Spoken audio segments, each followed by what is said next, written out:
Lionel মেসির কাছে আছে বিশ্বকাপ, আছে ব্যালন ডিওর। ক্রিস্টিয়ানো রোনালদোর কাছে আছে অসংখ্য রেকর্ড, অসংখ্য ট্রফি। কিন্তু আমি ভালোবাসি এমন একজন প্লেয়ারকে যার নেই বিশ্বকাপ, নেই ব্যালন ডিওর, তবুও তাকে ভালোবাসে লক্ষ লক্ষ মানুষ। তার নাম নেইমার জুনিয়র। কারণ সে শুধু খেলতো না, সে ফুটবলটাকে অনুভব করত।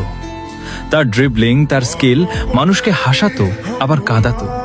কিন্তু এই মানুষটার ক্যারিয়ারটা সহজ ছিল না। বারবার ফাউল, বারবার ইনজুরি। মাঠে পড়ে থাকা নেইমার, এই দৃশ্যটা যেন আমাদের কাছে খুবই পরিচিত।